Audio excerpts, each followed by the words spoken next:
Oi pessoal, bom dia! Quem fala com vocês é o professor Marcos, tudo bem? Estou trazendo hoje aqui mais uma aula do Amigavelmente gravada para vocês com a proposta aí, né, de fazermos uma reflexão. Essa aula aqui ela não exige vídeo e nem áudio, né? Então é possível que façamos ela de maneira gravada, tá? Mas eu me coloco à disposição para tirar qualquer que seja a dúvida que aparecer. Podem me mandar mensagem a qualquer momento, tá bom? Eu gravei a aula 5, né? E estou gravando agora a aula 6. E por gentileza, gostaria que vocês preenchessem sim os exercícios dessa aula, tanto quanto da anterior, perdão, para que não fiquemos com a apostila sem preencher os exercícios, né? Não é porque a gente não está fazendo online que nós não devamos preencher os exercícios, ok? Vamos lá então. Aula 6. Reconhecer a tolerância e a cooperação como fatores fundamentais para a resolução de conflitos. Como sempre temos uma reflexão inicial. Você, né, tem atitudes, né, de tolerância e cooperação? Como você se sente ao ser ouvido e respeitado, né? Então aqui nós temos uma reflexão se nós temos de fato atitudes de cooperação, se nós temos atitudes de tolerância, né? Como nós nos sentimos de fato então ao ser, né, ouvido e respeitado? Isso é bom? Vamos então à primeira questão. Apesar de concordarmos que não devemos julgar uns aos outros, fazer isso na prática é difícil. E sempre que uma pessoa sente um julgamento em relação a ela, a tendência é ela ficar na defensiva. Leia o exemplo a seguir de declaração, leia o exemplo a seguir, perdão, de declaração com julgamento e em seguida a mesma declaração sem julgamento. Vamos lá então. Temos A e B, A com julgamento, C sem o julgamento. Com julgamento, você é bagunceiro. Olha a bagunça que está sempre no seu quarto. Sem julgamento, seu quarto está bagunçado, desorganizado. Agora reescreva as frases a seguir, tirando a carga de julgamento. Você nunca ajuda em casa. Vocês devem reescrever essa frase, né? Precisamos da sua ajuda. Preciso que me ajude nas tarefas de casa, por exemplo. Então, vocês devem reescrever a frase, tirando de fato, então, o julgamento que ela traz. Você é preguiçoso, tem um monte de dever de casa para fazer. Então, olha, você tem tarefa, né? Você tem um compromisso com o conteúdo da escola. É apenas tirar de fato, então, esse julgamento, essa carga pesada de fato, né? Que a questão nos traz, tá bom? Indo para o exercício 2, quando expomos nossos sentimentos, estamos sendo abertos na comunicação. Mas algumas pessoas têm dificuldade para se abrir, né? Faltou um T ali. E às vezes achamos que estamos falando como nos sentimos, mas não estamos. Veja o exemplo. Sinto que tudo isso é inútil. No exemplo, a pessoa está dizendo o que pensa, aliás, o que pensa e não o que sente de fato. Em duplas, nós não temos como fazer em dupla, mas vocês podem se comunicar, podem entrar em contato comigo, tá? Cada pessoa vai escolher 3 palavras apresentadas no quadro, né? E elaborar 3 frases para se comunicar com seu par usando as palavras escolhidas. Então, nós temos um quadro aqui e vocês vão escolher 3 palavras dessas que estão descritas no quadro, tá? E aí o que vocês devem fazer? Vocês devem elaborar, né, 3 frases, uma com cada palavra, tá? Para se comunicar aqui com o seu par, usando de fato, então, as palavras escolhidas. Então, vocês devem usar as palavras escolhidas para se comunicar com seu par, montando 3 frases simples, tá? Diante das palavras que vocês escolheram aqui no quadro, ok? Indo para a questão de número 3, né, os nossos sentimentos existem em função das nossas necessidades e dos valores que possuímos. As pessoas com as quais vivemos podem ou não atender às nossas necessidades e valores, o que desencadeia sentimentos positivos ou negativos em cada um de nós. No exemplo a seguir, uma pessoa diz que seu desapontamento é culpa da outra pessoa. Vamos ver então. Você me desapontou a não aparecer na noite passada. Compare com essa outra versão. Então, nós temos a primeira versão, né, mostrando o desapontamento, mostrando que a culpa é da outra pessoa. Vamos ver a segunda versão. Fiquei desapontado quando você não apareceu porque eu queria conversar com você. Então, aqui já mostra o descontentamento da pessoa, mas não jogando a carga de culpa para outra, né? Nas linhas a seguir, vamos treinar a seguinte situação. Você está com raiva porque chegou atrasado na escola de novo porque não levantou com o despertador e dormiu demais. Na primeira versão do diálogo, né, com sua mãe, você a culpa, né, você vai culpar a sua mãe pelo seu atraso. Por exemplo, Nossa, mãe, por que você não me chamou no horário que eu devia ter chamado, por exemplo, tá? Na segunda versão do mesmo diálogo, você assume a responsabilidade sobre os seus sentimentos. Então, na primeira versão, você vai passar a culpa para o familiar. Na segunda versão, você de fato vai assumir a culpa por não ter acordado no horário certo. Apenas reescrever a situação, tá? Duas frases, né? Uma mostrando a culpa da mãe e a outra mostrando a culpa, né? A sua própria culpa por não ter acordado no horário correto de ir à aula.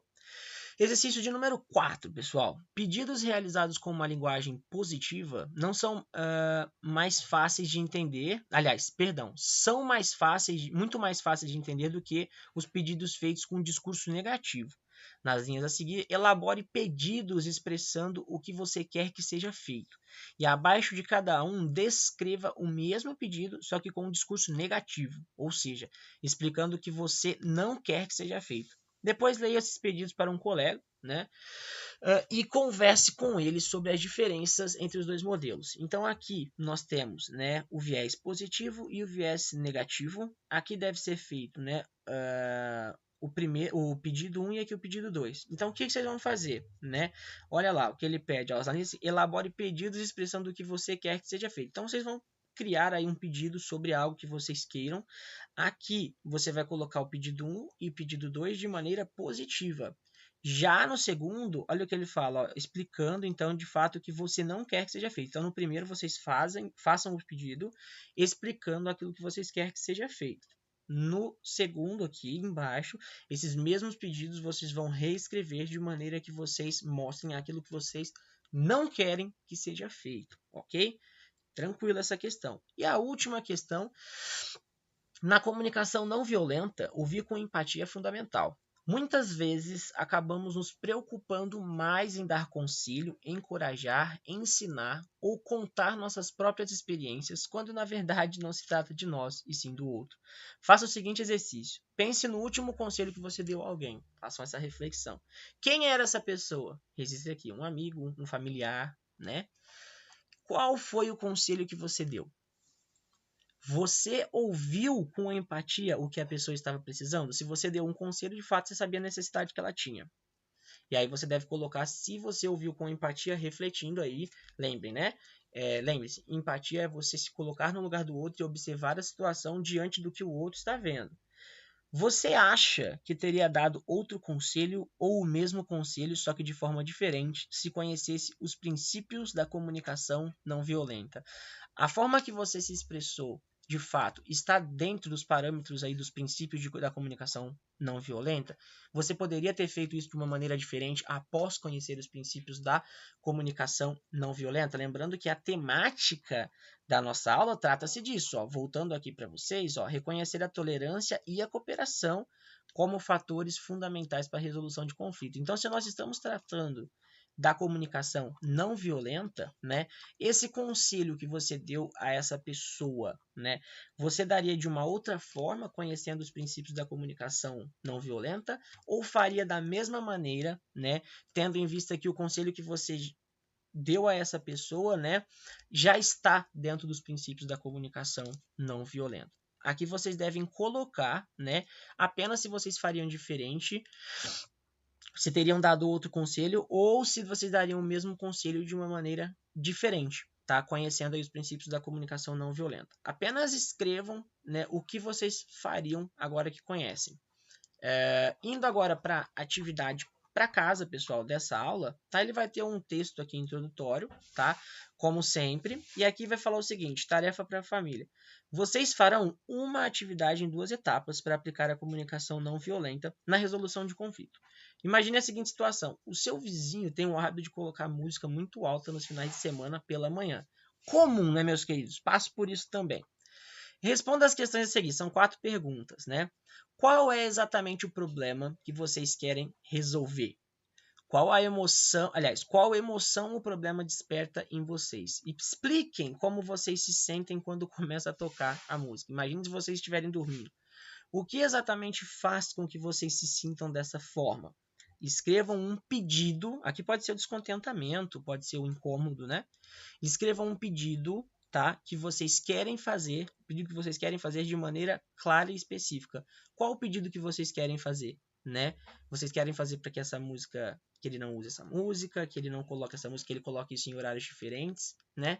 Aqui vocês vão colocar o pedido que vocês querem fazer de uma maneira bem clara e específica. Agora, um de vocês assumirá o papel do vizinho e o outro representará a pessoa da família, né? De fato, que vai fazer o pedido, que vai conversar com o vizinho. Tentem chegar aí a uma conclusão, ok? Faltou conclusão, creio que deva ser um erro de digitação.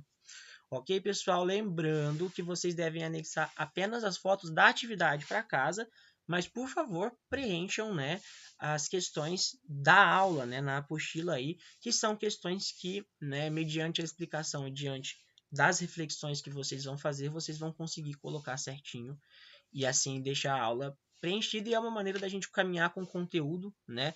Lembrando que o Amigavelmente ele foi liberado para ser feito de maneira online depois das outras disciplinas, então acabou ficando um pouquinho atrasado, mas vamos fazendo dessa forma para a gente tentar ao máximo chegar aí com um bom desenvolvimento do trabalho, né? Com um bom rendimento, que isso é o principal, fazer a maior parte do conteúdo da apostila antes do final do ano. Ok, meus queridos? Qualquer dúvida, estou à disposição. Um grande abraço, fiquem com Deus e eu espero vocês na próxima aula. Até logo!